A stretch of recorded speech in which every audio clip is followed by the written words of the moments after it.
Welcome to the Learning House. I'm Corey. Thank you for joining me today, Anthony of Living Book Press. What a privilege to sit and chat with you today and hear about your heart and what you do and how you produce resources for us. Anthony, thanks for coming.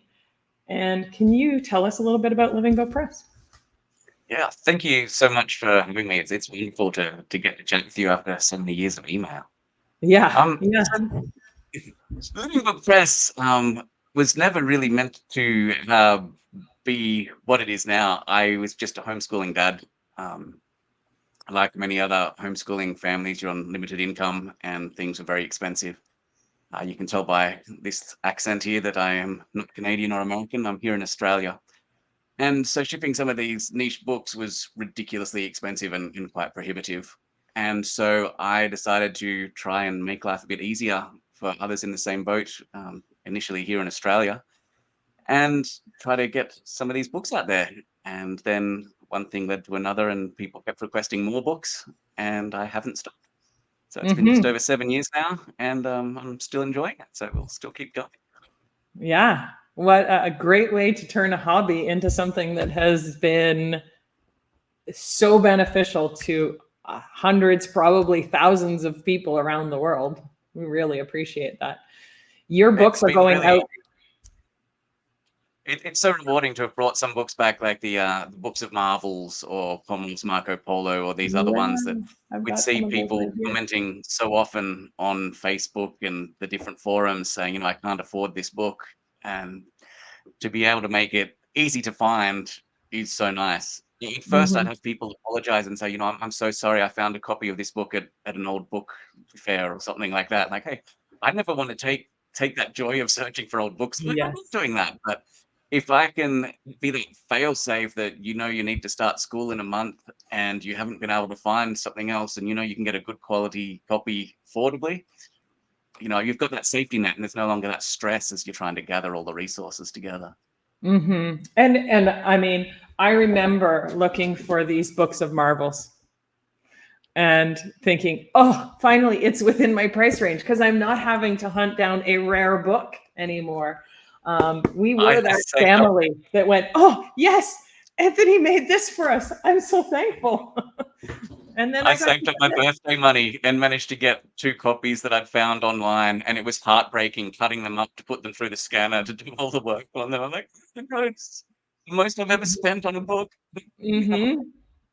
Mm-hmm. I think that I do we all as Charlotte Mason moms and dads eventually say that phrase, the most I've ever spent on a book, and it's a used book. Yeah, I, I think I so. It's remember a that. I can think universal feeling. specifically of the title. Maybe I'll send you the title later. Sounds Because great. it was the most I ever spent on a book, and that thing sits very carefully on the shelf. Don't touch it. Well, I remember when there was one time we were searching for a book that's recommended a lot here in Australia on The Wonderland of Nature, which is a Mhm. fantastic nature study book. Mhm. And it was sort of a spine for science for a lot of different curricula.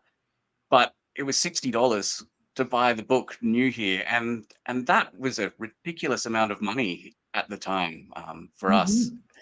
And I'd just been talking to my wife saying, we'll just, have to work out what we can do to get this. Especially when you're starting out, you're so insecure about finding different books, so you think you need this one that's being suggested. And we went Mhm. into a little Presbyterian op shop, and there was a hardcover copy for $2, and I screamed in the bookstore. I was so excited because there's no way I could have easily done the $60, but now I've Yeah. been able to make it easily available, and that it's great to help alleviate the stresses that I had for others.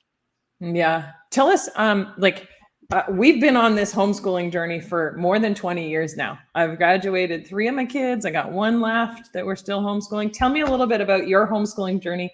You got a pack of boys, I got a pack of girls. So we're speaking two different languages here. But how old is everybody? How long have you been on this journey? And what's the rest of homeschool life like for you guys?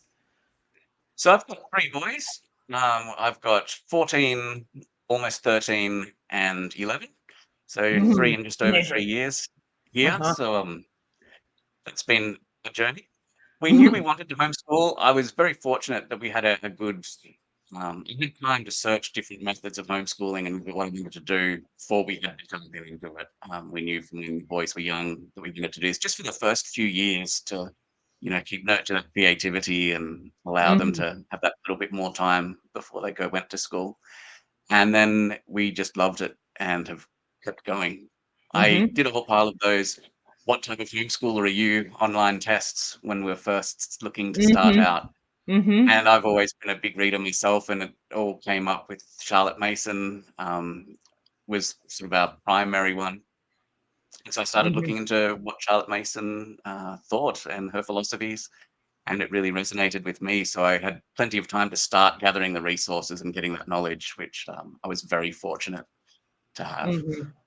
Mhm. And then we started when my oldest was 6, and I was really looking forward to my second one starting when he turned 6 and being able to do some of their lessons together. And then my second child has some learning disabilities and struggles with verbal comprehension, and I realized very quickly that it was not going to work at all having the two of them together.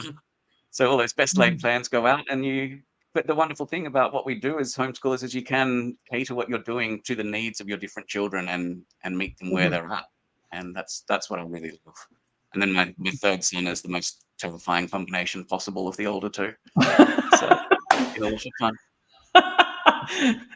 Everyone breaks the mold. You think, all right, I've got it. I've tried all of the things, and the third one comes along, and you're like, what? That's right. People would come to me and say, "What age group is this book aimed at?" Like, I've got one kid that will read anything and is way above where he's at reading wise. My second Mhm. one is well behind his age, Mhm. that like where the other one was.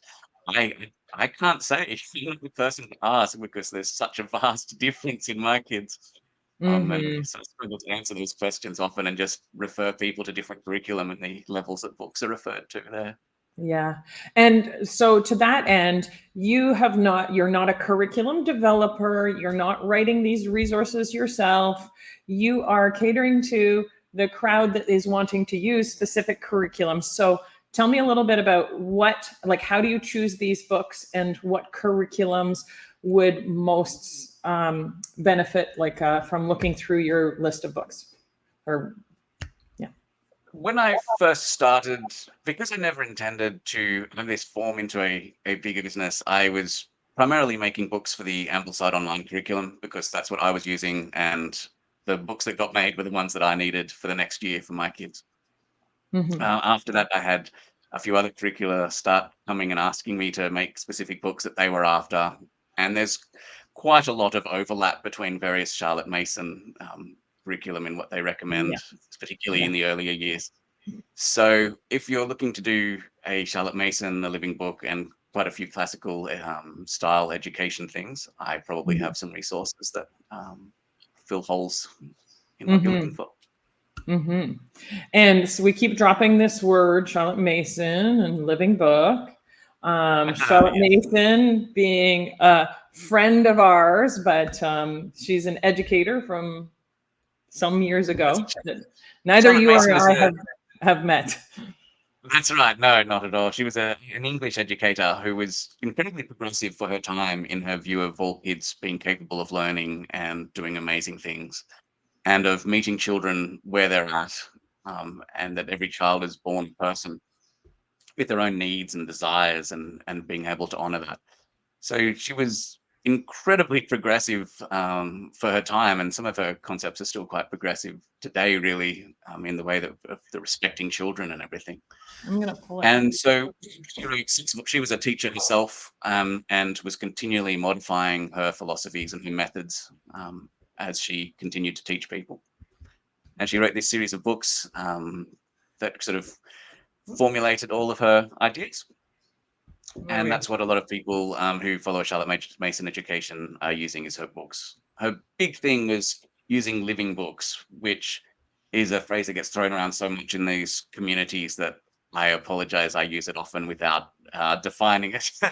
When there's someone else, and it's usually a book that excites the imagination and gets kids excited and thinking about what's going on. It's not so much a textbook that beats them over the head with a whole pile of facts. but more a narrative that they can really connect to and resonate with. And that's one thing that I really loved about it. If I'm teaching my kids something, rather than knowing the dates that this happened in the war and all those kinds of things, I'd much rather them follow the story of some people involved in the war, whether it's some soldiers in the war or some families that are being displaced or whatever else, Hmm. and actually feel the Yeah. real results of what's going on.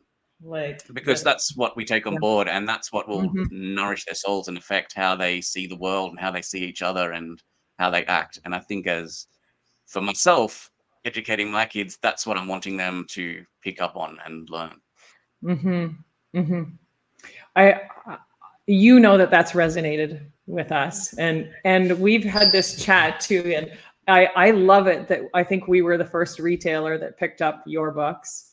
You were indeed, I yes. would like to have a badge. Thank you. um, that this has always resonated with our family as well. And we had that time when our kids were very little, when my oldest was 3 years old and a family member was homeschooling. And I was just watching and thinking, I'm not so sure about this whole homeschool idea. And she would suggest a book and she would do a project with us and we would read some things together. And it really excited in me this idea that my kids could learn big ideas, that they could grapple with big things, and that we didn't need to deposit into them a set of facts to memorize. Or, and this is something I've had to really grow in the last number of years, is all of the morals that we need to teach them, but that we can give them big ideas and they can grapple with those things and come upon a moral framework that fits. And that we give them great literature. And as Christian homeschoolers, our Bible is our key text, but we have so many other beautiful pieces of literature that help us to grapple with big ideas, hard ideas, things that aren't past what are appropriate for our children, but with ideas that help them to see the beauty in the world, that books that come with great language and insights and that are engaging, but that help us to grapple with big ideas. I really love that approach in a Charlotte Mason education. And I love one thing she talks about is not telling your children what they should get from the reading, letting your children glean from it what resonates with them. Mm. Um, and I think that's fantastic. Also for teaching our kids that they have autonomy and that their thoughts matter. We're not invalidating them; we're telling them what they should get from it. I really Mhm. love. I love it, and the Mhm. discussions that come from it, and the thoughts that Yeah. they can put together is often quite astounding. Yeah. Yeah, a story that comes to my mind, an experience that we had. I remember when my oldest was 6 years old, quite a long time ago now. Um, I went to a homeschool conference. There was a seminar about how to teach Bible. I thought, oh, I'd like to know how to teach Bible to my children. And so I went into this seminar, and the woman started off with, "How are you teaching Bible to your children now?" And one mom said this, and another parent said that, and this mom, and I can remember right where she was sitting, and then there was like a light that shone down from heaven. This aha moment came when she said, "Actually, we just read the Bible together now, and or we read the Bible together and we discuss it. And now my child is 13 and he reads the Bible because he wants to." And I went, "Oh, like it can be that simple." And so I went home that day and I said, "Let's read the Bible." And instead of pulling out a story that was kind of moralizing, here's David and Goliath. David, fought on the Lord's side and he won because God stands up for those who have the right, who are on the right side or something. Instead, we read the story of David and Goliath. And I said, tell me about that. And I told this 6-year-old, read the story of David and Goliath. And I said, what do you think? And she said, this was really profound to me. She said, David killed Goliath and killing is bad. And God loved him anyways. And I was like, Wow. wow, I never would have come up with this idea. I would have said, God's, big enough to stand up for the little guy. And we would have missed that opportunity for her to critically think about those things and to come to a huge idea on her own. And so that really freed me up in that moment to think, you know what, we can approach ideas and let our kids grapple with them. And again, not inappropriate ideas, but engage with quality literature, quality content, quality vocabulary without having to say, oh, we're not ready for that yet. Let me moralize it for you. Let me tell you how it works. Let me put out a list of dates that you have to memorize before we can approach this. Yeah, that's it. And one other thing that I don't see get mentioned nearly often that I really like about living books, and this is not in any way telling you to be lazy in your homeschools, but we all go through seasons when life is knocking us around, and there might be a lot of illness. You might have some mental illness difficulties that you're struggling with, and getting your kids clothed and fed is an achievement. You're trying to do all the school, but they can lie down in bed with you and you can read a couple of good books, and you don't have to. If you've got the stack of books that you've been working through there, you can just pick them up, go to the bookmark, read a chapter. And for those low energy moments where you're having to go right down to basics, you can still get some fantastic education done without all those difficulties. It can be a really great way to get you through difficult times if you do other types of schooling normally, to just read some wonderful living books in those difficult periods that we all go through. Absolutely. Absolutely. And I mean, I'm a mom with 4 kids. I talk with moms who have 4 kids that are very close in age, or kids with special needs, or very large families, or they're running a farm, or they're running a business. And just everyday life without crisis is very busy and full. And I've always said, my kids, I'm still homeschooling, my kids have had a very mediocre academic experience, but it's been very rich. And it has prepared them for so many things. So we didn't make sure that we got the hardest math or the most rigorous grammar components or anything like that, but that we approached the topic and we talked about so much. And that our biggest learning, I found, has been those dinner table talks where we digested, told back our day, the events in the news, the things that we've read, the projects that we've done, the field trips that we've gone on, the things that we volunteered for, and those things where and interpersonal things and relationship things where we've hashed through those together. That discussion is so valuable, so valuable. So the narration part goes hand in hand with the living book part, and these two are just so synergistic. Absolutely. So neat. So neat. So tell me, we've chatted about so much already on my little list here, but your publications are targeted at mostly a Charlotte Mason crew. Can you name some specific curriculums that you started off with looking at Ambleside, and for our families here at the Learning House, we don't have a specific Ambleside list because Ambleside is a free online curriculum where you can get those book lists and those curriculum outlines. And then you can purchase the books from us through Living Book Press publications, through others, or you can get them from your library. You can download them from Gutenberg and free ebook downloads. There's ways that you can get onto those books, but Ambleside is a good curriculum that we used for a number of years. What other curriculums do these moms have you checking boxes off for them for? So there's and apologies if I say this wrong, Mater Amabilis, which is a Catholic branch of Charlotte Mason education. I do a few books that Wildwood curriculum use, and I believe they're a secular Charlotte Mason adaptation. I've also got A Gentle Feast, which is more of a bridge curriculum and books supplementing the curriculum. So I've got those specially sort of with their little lists on my website so people can just see the books from different years there. But yeah, I get a lot of families just saying, hey, we're trying to use this book, and I don't pay enough attention to which curriculum it is. Yeah. So, yeah. Okay. Very good. But so pretty much any Charlotte Mason curriculum, I'll have a lot of titles that you're after. Yeah. Have you systematically gone through Ambleside continually to make things available, or is that something that you still just are dabbling in? I often will go through the side list and what I've done yet and stick those into production. Okay. So I've been doing a Very lot good. more of the later years lately, just because that's my kids are starting to get towards that. So I'm going to be needing them shortly. Yeah. Yeah. Time flies, eh? It does Um, indeed. do you know how many books you actually have in publication now? How I many think I've got different titles? about 350 titles, I think.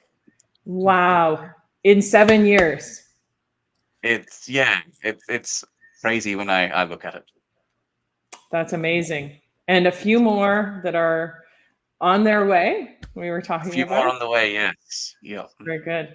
And I appreciate, Anthony, that you've always been responsive when we've said, "Hey, could you get this?" And this one here, the story of Canada, was one that many Canadian homeschoolers were wanting to have in hand by George Brown, and is such a popular title. It's one of the most popular ones that we supply of your resources, and that Charlotte Mason homeschooling families, parents are wanting for their families to just sit on the couch and enjoy Canadian history in a very approachable way.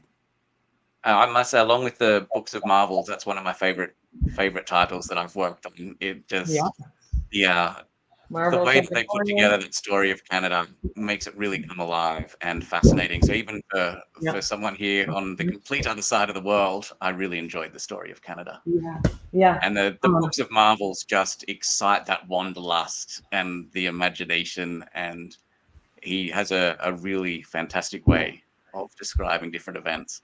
There's one Mhm. chapter where he stays in the Taj Mahal after night and just describes walking around and dipping his toes in the water and lets his imagination run with everything there. And you go along on the ride. It's fantastic. Or he's Mhm. climbing Mount Fuji and just describing that fight to get to the top in the blizzard. It's just, they're magical books. Neat, neat. And these as well, the He Went With series. Yes, that was a That- request from a book group and said, I'd love you to track these down. So it took a little while, but I really enjoyed them. They're just following a sort of early teenager along with different explorers on their famous expeditions, and yeah. And these ones just I haven't dipped into myself, so that's on my to be read reel. And my kids are getting older, so I have to do a lot of this more independently now. But so I just gave He Went With Hannibal to my youngest, who quite enjoyed that one. yeah, very good. Well, there are so many. You did. I should note as well that you did, and maybe yes, I can switch. I was having a little trouble there. Um, something to note here that you have put a tremendous amount of time into is the Charlotte Mason original homeschooling series. And one thing that has been a real benefit to families is that you spent so much time making sure that the pagination was the same as in the original editions. Thank I you. was Kudos. I actually had my kid jump on me and did a back injury, and then I had a weird reaction to the medication and gave me hepatitis. So I was really unwell. And my poor wife was outside hand digging all of our garlic beds. We've got a bit of a farm here as well, and I was feeling really useless. And just saw people complaining about not being able to get the volumes. I went, I don't need to be able to move around much to do that. And so I just worked out and then did ridiculously long days trying to get all of those together. It was a Mhm. fantastic project to get done. Just seeing people not have to spend a fortune to be able to immerse themselves in this educational style they were trying to follow without being able to read the founders' words themselves. That's right. So, I remember um, being a new homeschooler and thinking, these books are out of my range. I'll never find them. I found them at a used book sale at a really cheap price. One of those start the car moments. you're a little, I found the book yeah. and thinking, oh, we on the retail side at Maple Tree were providing things. And I remember when Karen Andriola ran out of those, and she had printed she had done a print run in the days before these on-demand printing options, and she just said, I can't print these anymore. And then all of a sudden they were so dear to everybody. It was so hard to find them and to get your hands on a copy of these books that had become so useful to so many people. So that made such a big difference when we were able to make sure that families who wanted to have them could have them at a reasonable price. So you've reduced the hunt for many people, but there's still lots of unicorns out there, and you've chased down a lot of those, and we're working on making sure that those are ready and available for us. But I am so thankful that this hobby has become a benefit to so many people around the world and to so many of our Canadian families. Thanks for doing that. I think being a homeschooler myself, it's great because I can do things that I would want. So the Handbook of Nature Study, I bought the big volume, the big phone book, but I never used it. The text was small, the pictures black and white and tiny, and it was just impractical to do anything with. And I Yeah. thought, I wish I had this in color with some nice How pictures and did a you get big this in text. color? So That's I amazing. split it up into 7 volumes. I tried to Mhm. follow the Ambleside nature study curriculum just so people could get away with only buying 1 or 2 books a year because I knew it would be more expensive than the big black one. Mhm. And just stuck new color images along with a much larger font just to make it something you could take with you when you went out to do your nature study if you wanted That's to right. and get a bit Yeah. more. And so it's been nice doing that. Or if people follow Ambleside and it's a story collection, I rearrange it so that it follows the normal progression that they're doing it in their curriculum so that you're not having to Mhm. jump back and forth in the book every day. Yeah. Or Yeah. Let me if a pull. I chapter's, have a no copy of it worries. here. Yeah. If a book has got a chapter that's split over a few weeks, I'll put a Mhm. little icon in the margin just to save parents having to look for where they have to tell their kids to stop reading. Mhm. 'Cause if I can save each mum, 15, 20 minutes per book per term, that's up to a lot over time. It does. It does. There's so much good stuff in here. So, Yeah. Very good. Amazing. So thank you, thank Anthony. I hope that you don't get bored of this hobby, that your boys stay homeschooled forever, and that someday you're inspired to be providing these for grandchildren and so on, because you've provided us with so many great resources. And I love your hobby and yeah. your willingness to work with so many homeschoolers all around the world. Anything you I want yeah. to leave us with before I finish off? And thank you for any tips or thoughts. No, I'm a homeschool parent like you guys. If there's anything that you need that would make your life easier, just send me an email. And most of my books are ones that people have requested, and so I Mhm. just try to put them in production to fill that need for them. Very neat. So, Very neat. Thanks so much. I really appreciate the time, and we appreciate the resources you provided us with. We will continue to add them onto our shelves as they come out. thank you so much for your support and for always being willing to be a bouncing board if I have any questions about things. I really appreciate it.